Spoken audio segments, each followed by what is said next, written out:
नमस्कार मित्रों, श्रीमद् भागवत गीता सिर्फ एक किताब नहीं है। हम सभी जानते हैं कि स्वयं भगवान श्री कृष्ण ने इसके द्वारा मनुष्य की प्रत्येक समस्या का कारण और निवारण दोनों ही बताए हैं।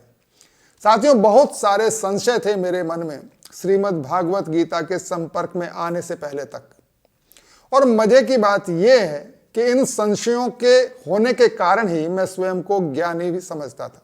मैंने कैलेंडर पर छपा गीता सार बचपन में ही पढ़ लिया था और मान लिया था कि जब सार समझ लिया तो फिर गीता को विस्तार से समझने की आवश्यकता ही क्या है।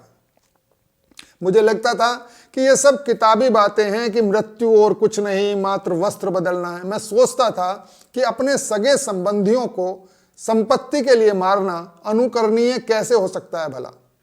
ऐसे उच्च कोटि के प्रतीत होने वाले प्रश्न मन में सतत उठते रहने के कारण लगता था कि यार, मैं तो भगवान श्री कृष्ण से भी बड़ा ज्ञानी हो गया। फिर एक दिन एक मित्र ने मुझे मैसेंजर पर गीता के 18वें अध्याय की एक वीडियो भेजी। मैंने ऐसे ही अनमने मन से उसे देखना प्रारंभ किया तो मुझे इंटरेस्टिंग लगी। मैंने सोचा, रुचिकर ढंग से गीता सुनने को उपलब्ध है तो क्यों ना शुरू से ही सुनी जाए। और आज गीता के 18वें अध्याय के समाप्त होते ही मैं खुद को आपसे कुछ कहने से नहीं रोक पा रहा हूं।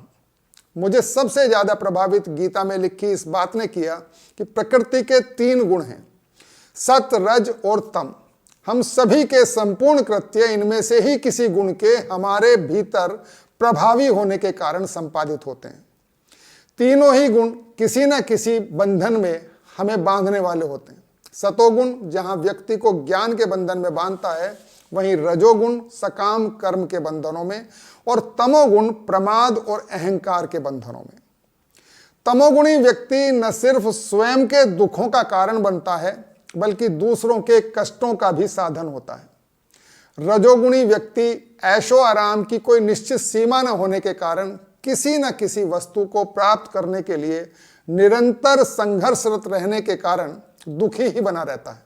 और सतोगुणी व्यक्ति ज्ञानी होने के एहसास के कारण अस्थायी सुख तो पाता है, लेकिन अपने आसपास वालों के मूढ़तापूर्ण कृत्य देख देख कर रहता अधिकांश परेशान ही है वह भी। लेकिन ऐसा भी नहीं है मित्रों कि इन तीनों स्थितियों में व्यक्ति दुखी रहता है तो सुखी होने का कोई उपाय नहीं है।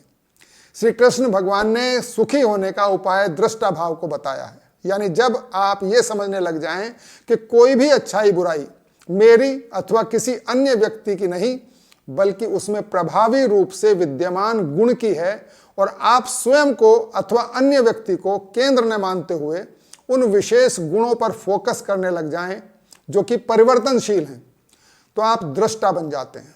और यही एकमात्र भाव स्थायी सुख का कारण होता है। श्री कृष्ण ने कहा कि 2 ही ज्ञान समझने योग्य हैं, एक आत्मज्ञान और दूसरा तत्व ज्ञान।